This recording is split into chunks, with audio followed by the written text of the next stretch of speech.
함께 봉독하신 말씀 누가복음 1장 57절에서 66절 말씀 중심에서 은혜로우신 하나님이라는 제목으로 함께 말씀을 통해 은혜 나누기를 원합니다. 지난주에는 말을 못한 사가랴에 대해서 살펴보았죠. 어쩌면 사가랴가 자기 아내 나이가 들었지만 그러나 천사는 아들을 낳아주리라고 했던 천사의 계시의 말씀을 그는 믿지를 못했습니다. 그래서 어쩌면은 그의 믿음을 위해서라도 천사는 아들을 낳을 때까지 말을 못하리라라고 그렇게 한 대로 그는 말을 할 수가 없었습니다. 어쩌면은 또 그러하여금 부끄러움을 제거케 하고 이제는 당당하게 아들을 가진 제사장으로서 그렇게 하나님께서 그의 인격, 그의 위상을 높여주시고자 하시는, 즉 부끄러움을 제거하시기 위해서라도 그러하여금 침묵하며 말 못하도록 그렇게 어쩌면 적어도 10달 동안 그렇게 살게 하시지 않았겠는가라고 볼 수 있습니다. 말 잘하는 것이 복일까, 말 안 하는 것이 복일까. 아무튼 입을 열어 말을 할 수 있든지 또 말을 좀 어눌하다 할지라도 우리가 주어진 그대로 덕스럽고 향기롭고 그것을 통해서 하나님의 깊은 뜻을 깨달아 간다라면은 1년 동안 말 못하며 살아도 은혜로울 겁니다. 그러나 아무리 말을 많이 한다 할지라도 하나님의 은혜를 느끼지 못하며 살아간다라면은 도리어 말하는 것 때문에 말로 범죄하는 일도 많다라는 것을 생각해 보며 우리의 언어 생활, 때로는 하나님 우리의 입을 열어 말도 잘하게 하실 뿐만 아니라 우리의 말 잘하던 그 말을 하나님은 어눌하게도 어쩌면은 말 못하게도 하실 수 있는 우리의 혀에, 우리의 입에, 우리의 언어에 주권자이시기도 하다라는 것을 사가랴를 통해서도 보여주고 있습니다. 물론 그 전에 생사화복의 주권자 하나님이시지만은 살아가면서 때로는 우리 눈을 어둡게 하실 수가 있고 눈을 밝게 하실 수가 있고 우리의 혀를 말 못하게 하실 수가 있고 말도 잘하게 하실 수가 있고 그래서 방언도 터져나오게 하시게 하고 뭐 이렇게 할 수가 있겠죠. 우리의 수적을 자유롭게 쓰게 하실 수가 있고 우리 수적을 불편하게 만들 수도 있는 우리 하나님이시다라는 것이죠. 그래서 머리에서 발끝까지 사지백조 오장육부 우리 모든 것에 대해서 그 나의 하나의 지체가 하나님께 기쁨이 되고 이웃에게 덕이 되고 사용되고 있는가를 생각해 보아야 할 것입니다. 자유자재로 사용할 줄 알면서도 그것을 통해서 하나님께 영광이 되지 못하고 또 이웃에게 덕이 되지 못한다면은 한 손을 잘라버리고 천국 가는 것이 낫다 이렇게 말씀하시는 것처럼 잘 사용하는 것 가지고 하나님의 아픔을 주는 그런 일이 되지 않도록 도리어 하나님의 영광을 나타내고 주님의 일에 더 귀중하게 건강 주시는 만큼 사용되어지고 쓰여질 수 있도록 우리의 몸을 주님 앞에 헌신할 수 있어야 할 것입니다. 오늘은 이렇게 하나님이 보내신 그 아이, 이 세례 요한이죠. 그 요한으로 인하여서 주어지는 가정과 또 주변의 동네 사람들의 반응과 모습들을 보여주는데 하나님이 보내신 아이다라는 것이죠. 물론 우리 일상적인 일반 가정의 자녀들도 하나님이 주심으로 아이를 낳는 거예요. 그래서 하나님의 선물이다 이렇게 말하는 겁니다. 그저 결혼했다고 아이를 자동적으로 낳는 것이 아니라는 것이죠. 하나님이 주심으로 우리가 아들을 자녀를 얻는 겁니다. 하나님이 주신 선물이다. 그래서 어쩌면은 내 자녀이기 전에 하나님의 자녀다. 이런 우리의 개념이 필요합니다. 그렇습니다. 사가랴라는 사람은 오늘 하나의 신자의 대표성을 이야기해 주고 있습니다. 그 신자의 가정에 임하신 하나님의 복이 바로 그 가정에는 아들 요한을 태어나게 하심으로 정말로 생전에 경험해 보지 못했던 하나님의 놀라운 복을, 기적의 복을 그 가정이 경험하게 된 사실을 보여줍니다. 이런 은혜로우신 하나님 제해 주시는 말씀 먼저는 아들을 낳은 엘리사벳을 살펴봅니다.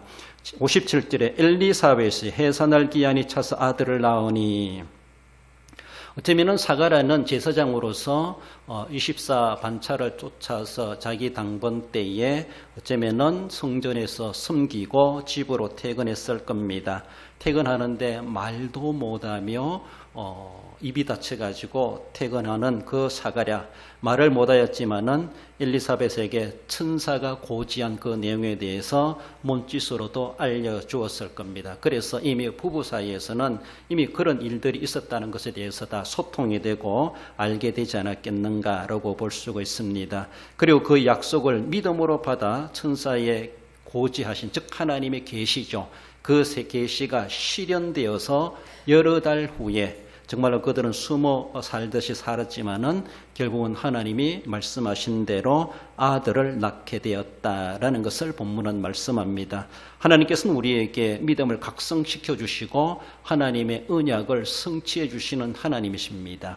하나님은 약속하셨는데 우리가 믿음이 없으면은 그 약속이 성취돼도 모릅니다. 우리는. 그래서 하나님은 사가랴로 하여금 차라리는 말하지 마라, 입을 닫아버리시고 믿음을 갖도록 하신 것이죠. 그래서 실제적으로 아내 엘리사벳의 몸에 증상이 나타나는 것을 알게 되었고, 그러면서 초기부터 믿었겠지만 하나님은 그래도 적어도 10달 동안은 입을 닫도록 그렇게 하지 않았겠는가라고 볼 수 있습니다.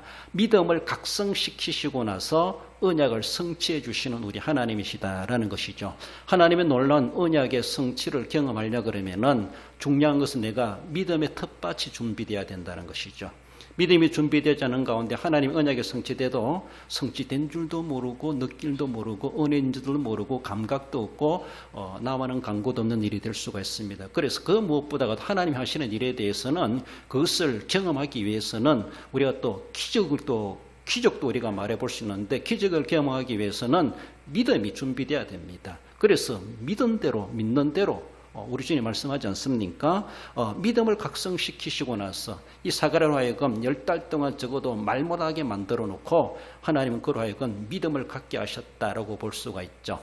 그의 부끄러움도 제거할 뿐만 아니라 믿음을 계속해서 가꾸어 주시면서 결국은 그렇게 성취하게 하신 하나님의 약속을 보여주셨습니다. 엘리사벳이 아들을 낳았다는 것은 하나님의 계시가 말로만 끝난 것이 아니라 실제로 성취되었다는 겁니다. 하나님은 말씀하신 것을 때가 되면 반드시 이루시는 하나님이시다라고 하는 것을 이 하나의 이 가정의 예를 통해서 분명하게 보여주시는 것이죠.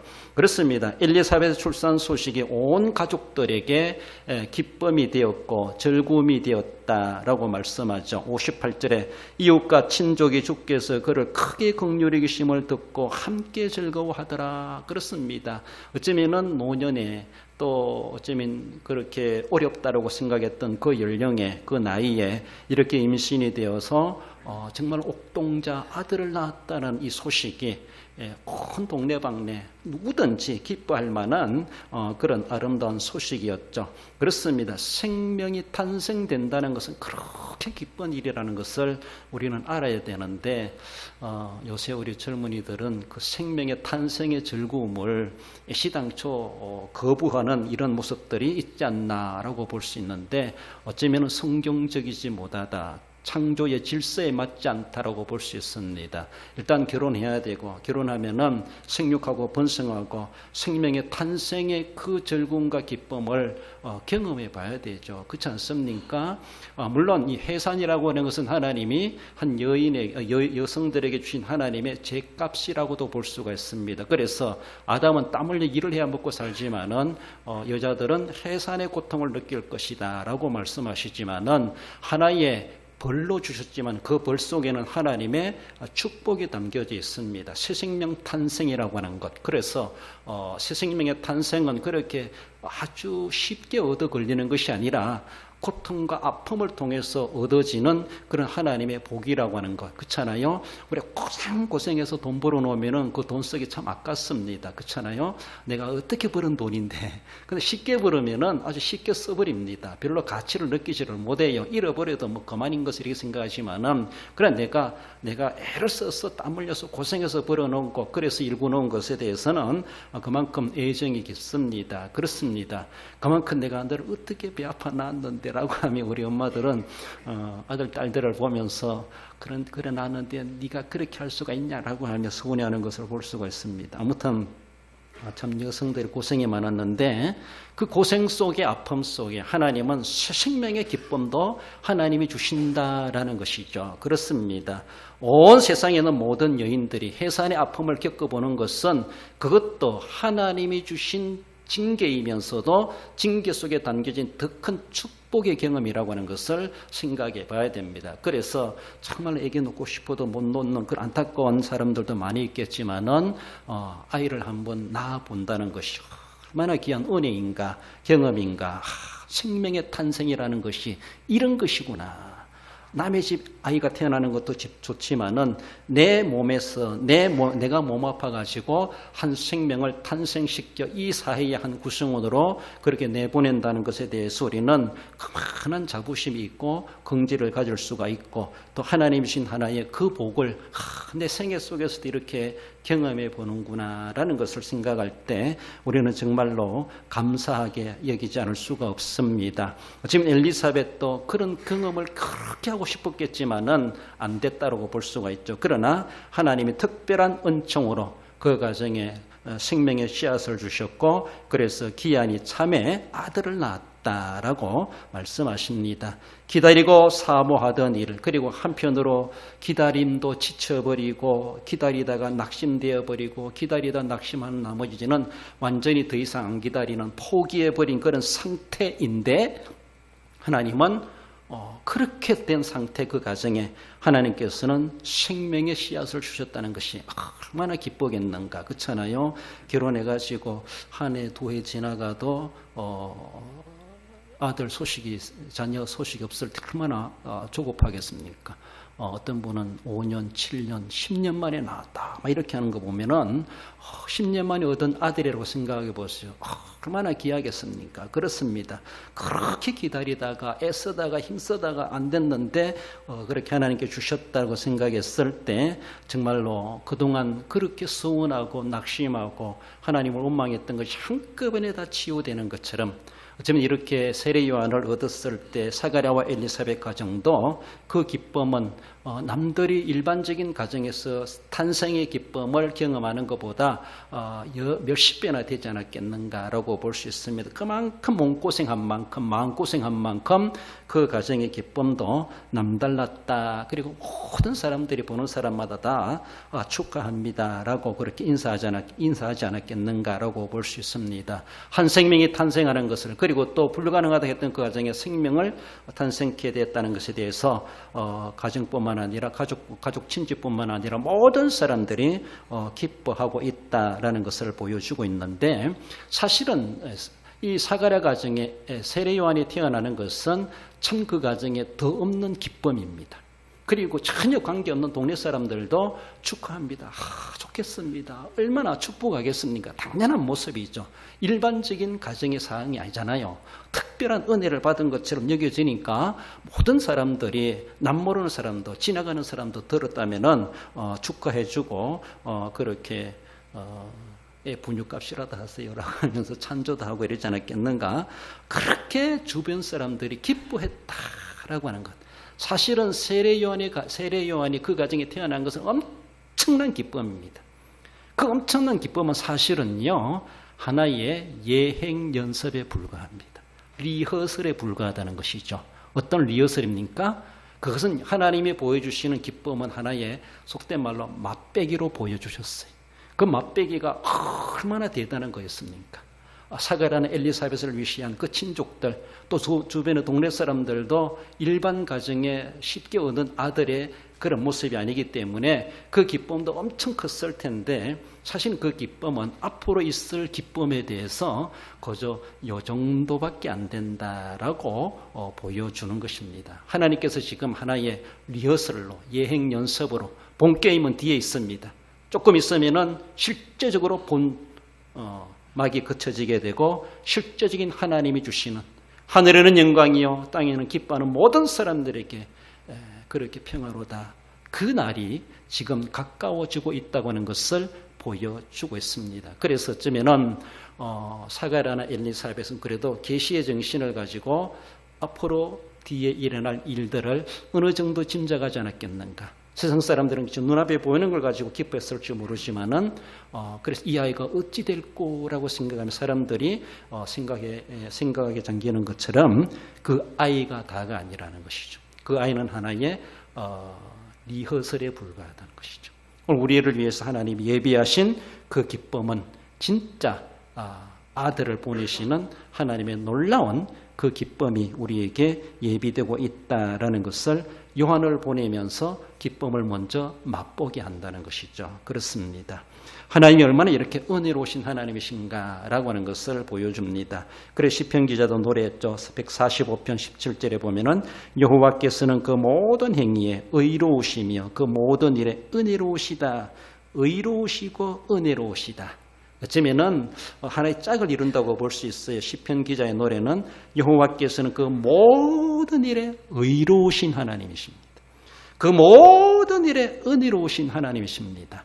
조금 성격으로 구분해 본다면 의와 은혜는 조금 배치된다고 말할 수가 있어요. 의는 하나님의 공의를 이야기할 수 있어요. 그러나 은혜는 하나님의 사랑이라고 말할 수가 있어요. 하나님은 의로우시면서도 은혜로우신 하나님이시다. 그 모든 일에 의롭게 공의 있게 정말로 하나님은 법대로 행하시는 하나님이시다. 이렇게 말할 수 있다면은 그러나 또 한편에서 하나님 모든 것에 대해서 은혜로 대해 주시는 우리 하나님이시다. 하나님은 이런 속성이 있다는 것을 우리는 늘 생각해 보며 무조건 좋으신 하나님만이 아니라 하나님은 분명히 기준이 있으신 하나님, 하나님은 질서가 있으신 하나님, 하나님은 의로우신 하나님이시다. 라고 하는 것을 우리는 늘 생각하며 한편에서는 요한은 하나의 하나님의 의의 속성을 가지고 이 땅에 보냄을 받은 구약의 마지막 선지자가 아니겠는가. 그의 사역의 성격으로 바라보면은 막 하지 회개하라라고 하며 막 신랄하게 책망을 합니다. 하나님이 의를 드러내고 있어요.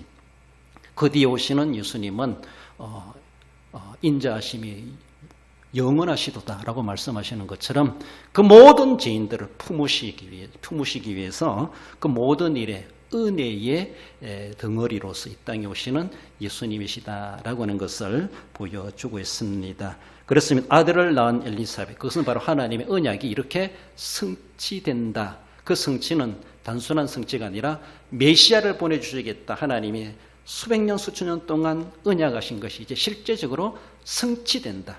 이 집안에 요한이 태어난 것처럼 하나님이 보내실 독생자가 메시아가 곧 오신다. 그것이 분명히 성취된다. 하나의 리허설로 이 가정에 놀라운 기쁨을 우리에게 주셨습니다. 그 진짜 기쁨은 좀 뒤에 있다라는 것을 보여주시죠.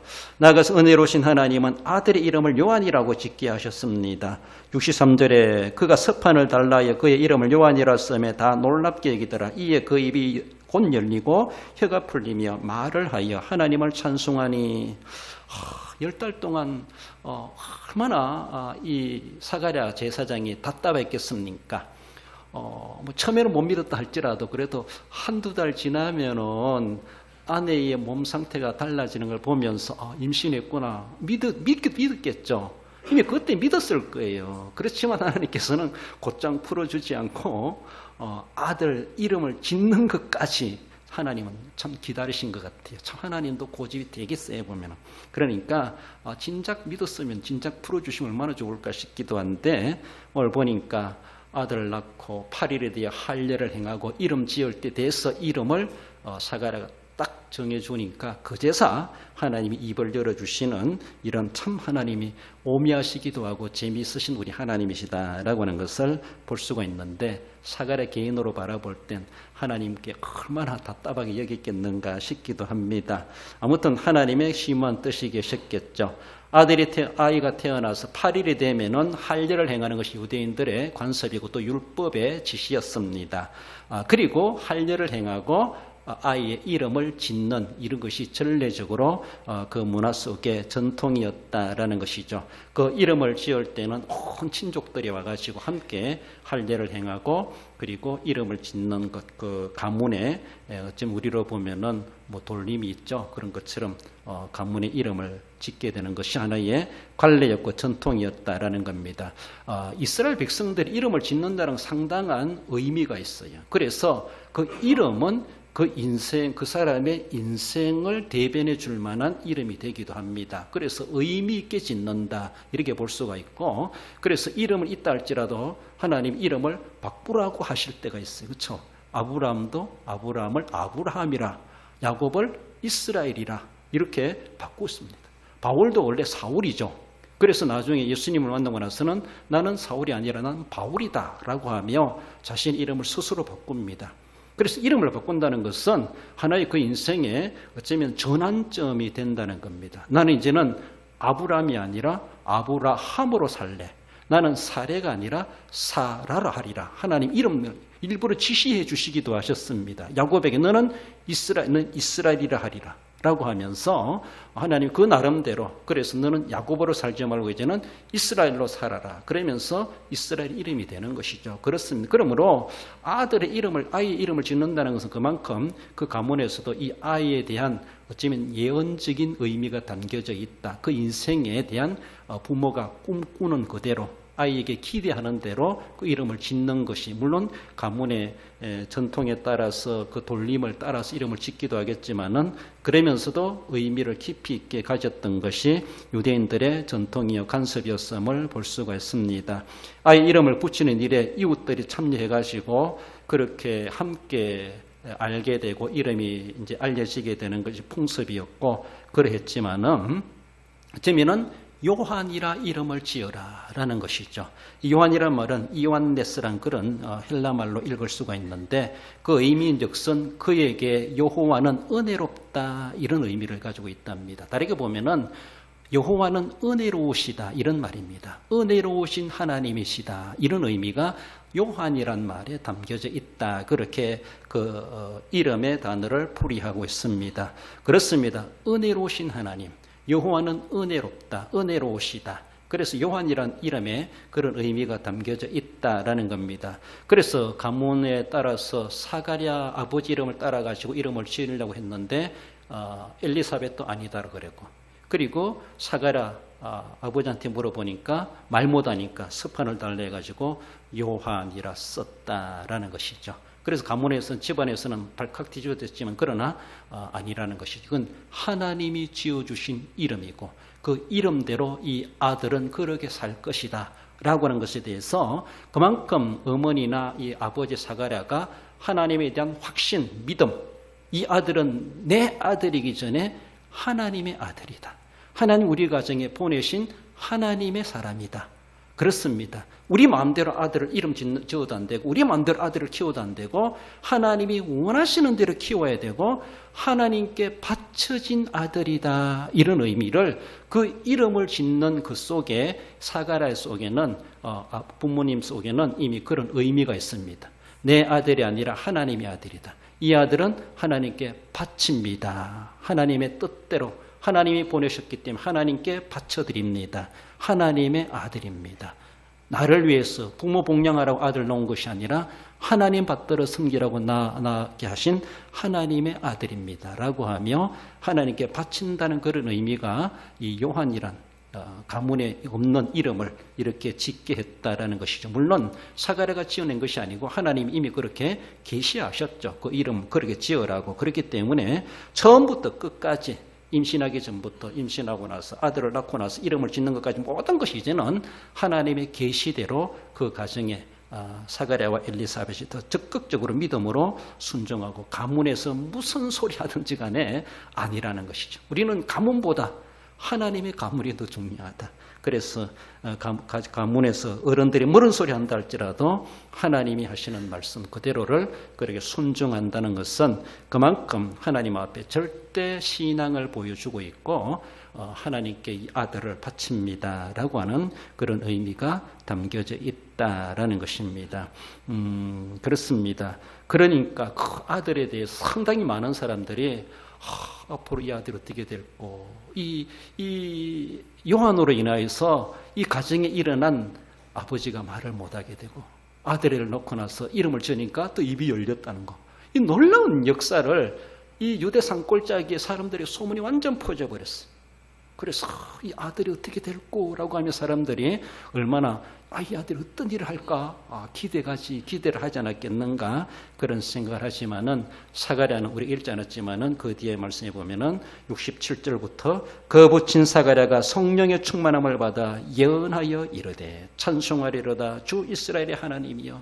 입이 열리자마자 하나님 앞에 예언적 찬송을 하는, 그래서 이 아들을 통해서 하나님 어떻게 행하실 것인가, 또 하나님 어떤 분이신가, 그의 찬송이 계속 이어서 나오는 것을 볼 수가 있습니다.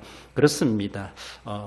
여러분들 이렇게 태어나야 하나님의 아들이 되는 것이 아니라 우리의 자녀들도 다 내 자식이기 전에 하나님의 아들이다, 하나님의 자녀다. 내가 원하는 대로 내 인생의 목적을 성취히 대리로 성취해 준 아들이 아니라 하나님이 보내신 뜻이 있을 것이다. 하나님이 이 아들을 통해서 이루시고자 하시는 하나님의 뜻을 이루시옵소서. 밝혀주시옵소서.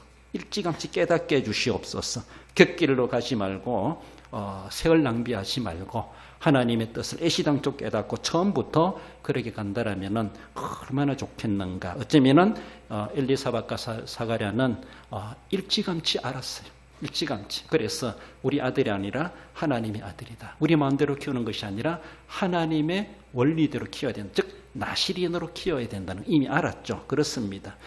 그러면서 그 아들을 애지중지 키우면서 한나가 사무엘을 키워가지고 하나님께 바치는 것처럼, 사무엘을 바치는 것처럼 그렇게 정말로 집에서도 어린 양, 1년 된 어린 양을 내년 6월절 때 제물로 쓴다라고 하며 어린 양을 특별하게 관리해가지고 제물로 될 1년 된 어린 양을 1년 후에 6월절로 잡기 위하여서 그렇게 남다르게 관리하고 키운다라고 하는 것처럼 우리의 자녀들도 하나님이 그런 의미가 있게 우리를 세상에 보내셨다, 그런 생각을 할 필요가 있습니다. 그래서 하나님의 뜻을 이루고 하나님의 목적을 이루는 우리의 자녀, 우리의 가정, 우리 가정이 그런 가정으로, 가문으로 쓰임받는 가정 되게 해 주옵소서.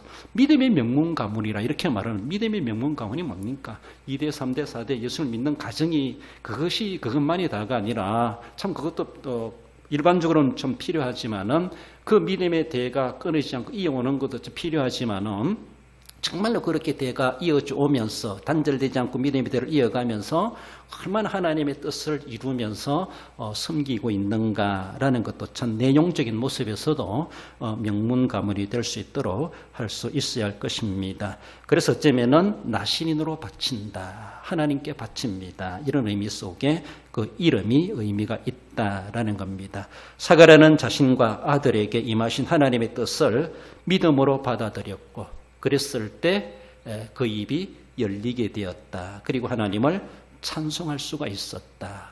쉬운 말로 그 아버지의 그 아들이 태어났다, 이렇게 바라볼 수가 있고, 아버지를 계승해서 제사장이 될 수 없는, 제사장이 되지 않은 세례요한이지만은 하나님은 세례요한 그 일생에 적어도 30세 정도 청년 나이로 살게 하시면서 짧고 굵게 하나님의 사역을 이루게 하신, 그렇게 쓰임받은 하나님의 보내신 일꾼이었다라고 볼 수가 있습니다. 아무튼 하나님께서 그렇게 쓰시기 위해서 세례 요한을 그 가문에 보내셨고, 그 부모님들은 정말 그 아들에 대해서 특별한 사명이 있다고 하는 것을 온전히 하나님께 맡겨드리고 그렇게 키우지 않았나라고 볼 수 있습니다. 우리 누가복음 1장 80절 읽어봅시다. 아이가 자라며 심령이 강하여지며 이스라엘에게 나타나는 날까지 빈들에 있으니라. 그래서 아이가 자라며 무엇이? 심령이 강하여지며,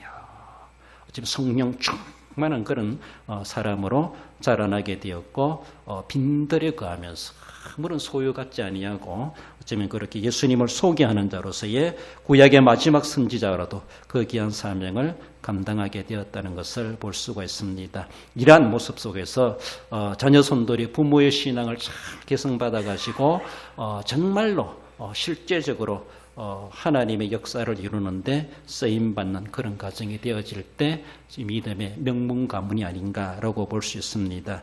앞서간 아브람과 이삭과 야곱의 그 가족의 족장들의 가정이 다 그런 가정이었습니다. 정말로 세습해가는, 믿음을 세습해가는, 그래서 자녀손들이 아브라함의 신앙을 이삭이 물려받고, 이삭의 신앙을 야곱이 물려받고, 야곱의 신앙이 12지파가 물려받으면서 이스라엘 나라를 이뤘다라는 것을 보면서 오늘 우리의 모습에서도 우리 또 한 사람의 사가랴 엘리사벳처럼 하나님이여, 내가 육신적이든 영적인 아들을 키우면서 그가 하나님의 목적을 이루는 요한과도 같이 쓰임받는 그런 믿음을 개성해가는 삶이 되길 원합니다. 이런 의미를 가지고 주님 앞에 섬겨가야 할 것입니다. 이런 모습 속에서 은혜로우신 하나님, 오늘도 우리에게도 은혜로우신 하나님이심을 기억하게 됩니다. 우리 결론적으로 읽어봅시다. 사가랴가 하나님의 언약하신 대로 성취하심을 알고 아들을 요한이라 이름지어 믿음으로 헌신함 같이 하나님의 뜻을 깨달아 찾아듣는데 은혜의 하나님을 찬송하는 가정으로 세워가는 성도가 됩니다. 그렇습니다. 자자손손 하나님의 은혜를 찬송하기 합당한 우리 성도들의 여러분 가정과 또한 삶이 되시기를 주님의 이름으로 축원드립니다.